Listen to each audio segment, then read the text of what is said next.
Excellent team ball. They're ranked in the top 4 in both offensive and defensive efficiency and 3rd best in shooting percentage. LeBron and Kyrie after the win. The first home game off a road trip is always tough. And I told the guys at halftime, we're not tired. Don't let the mental fatigue or whatever you're thinking about get us off track of what we're trying to do. And we came out in the second half, especially in the 4th quarter, and defended like we've been doing over the streak. It's fun to be playing the way we're playing right now, and it's fun to be a part of it. You know, guys are going to have different nights, and guys need to step up every single night, and we need it from everyone. You know, whether it's 2 minutes, 2 points, 1 rebound, or anything. We need everything that we can get in order to win ball games. What a lovely team. The Cavs are coming together. So we asked the question. This was quick because first we were saying, what's wrong? Can they fix it? The question is now, are the Cavs the best team in the East, Stephen A.?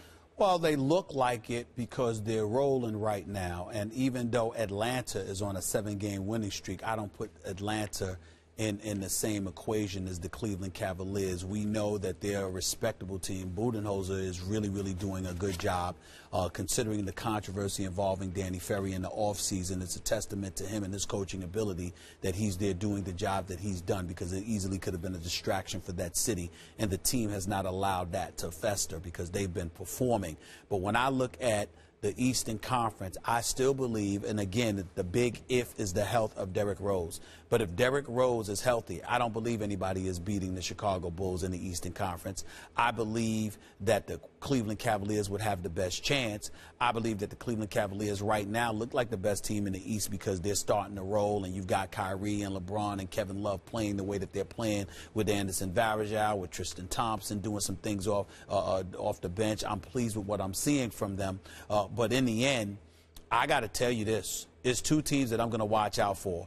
If DeMar DeRozan comes back for Toronto, I'm going to pay attention to that team. And by the way, that man by the name of Dwayne Casey, former assistant under the great Rick Carlisle in Dallas, Dwayne Casey is doing one hell of a job coaching the Toronto Raptors. They've got the best record in the Eastern Conference. And even though this team that I'm about to mention is tied with the Atlanta Hawks, I'm going to tell you something right now.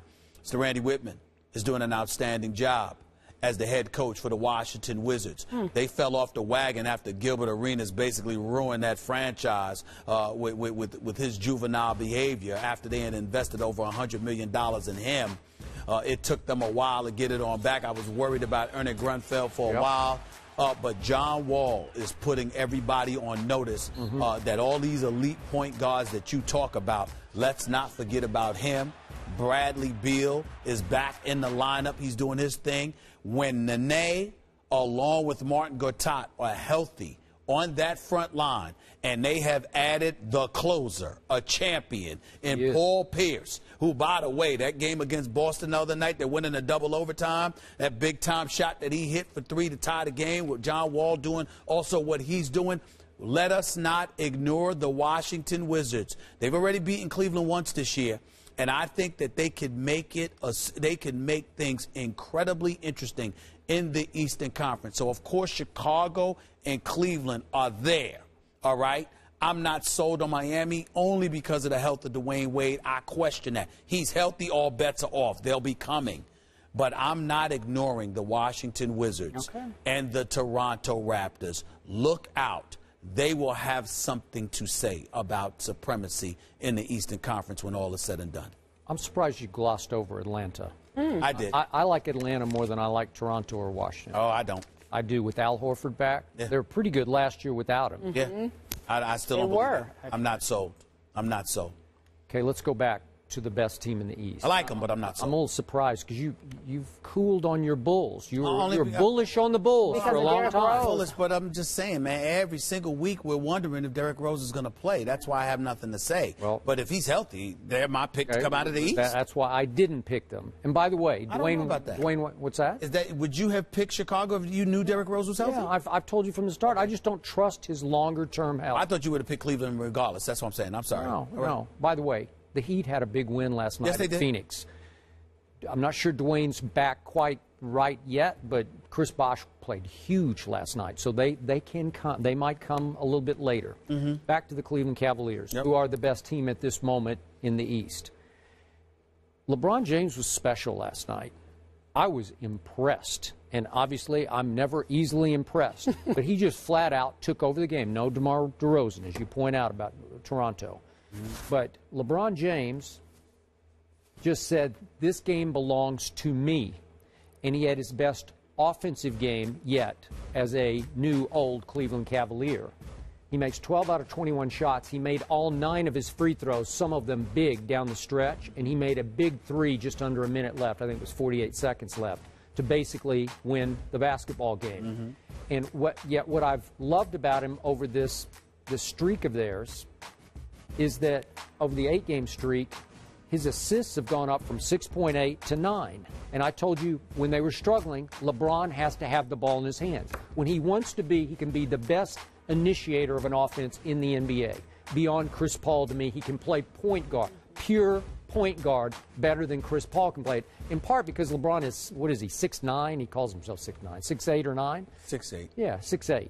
So he can see over people, and he's obviously a gifted passer. But what I loved about last night's game is that with his team a little bit lethargic for about 3.5 quarters, as you just saw him say there, and what we just saw at halftime, he's saying, don't be tired. Don't let your mind tell you you're tired. Well, Kyrie looked a little tired from the start.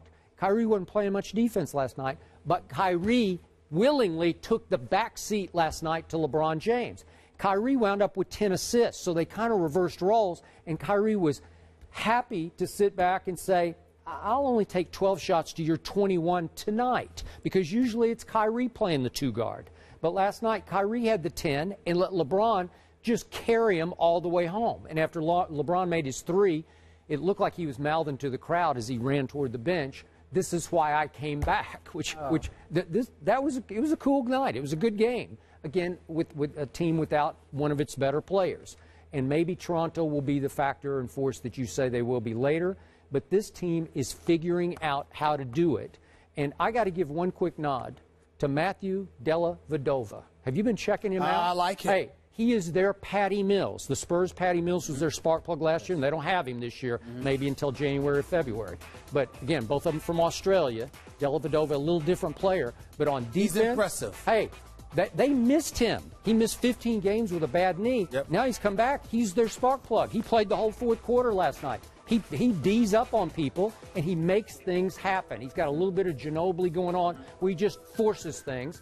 Well, it's an X factor that I did not know that they were going to have. So I'm starting to like the team that they're putting together. What I want to do is also take a moment. We were critical. I was critical of Mr. David Blatt early on. Yeah. He's turning things around.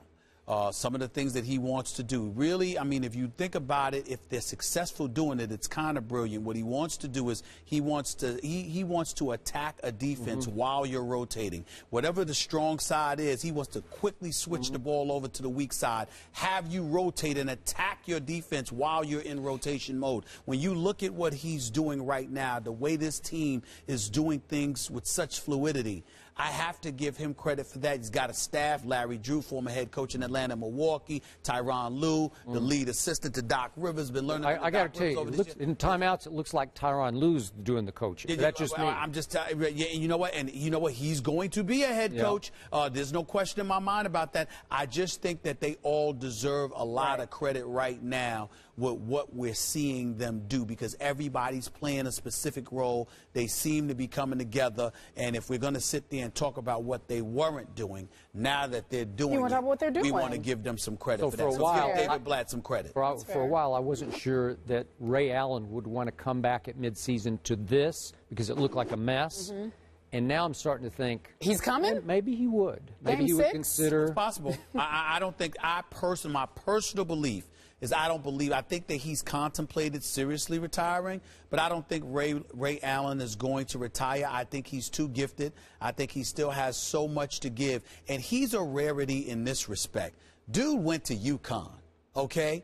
I mean, and then played in Seattle, played in Milwaukee, played in Miami. You know, he has no problem. The weather conditions, climate, he doesn't none care. of that stuff affects. It doesn't appear to affect him. He seems tailor-made, and should have played in Boston. Obviously, won the championship. Sure. But I mean, it seems to. I mean, the weather does. I mean, listen. No matter how much Doc Rivers loved Boston, Doc Rivers also loves his golf. There's something special about being in Southern California with Chris Paul thinking he could play better golf than you and having some recreational activities to engage in. You ain't got that in Boston this time of year.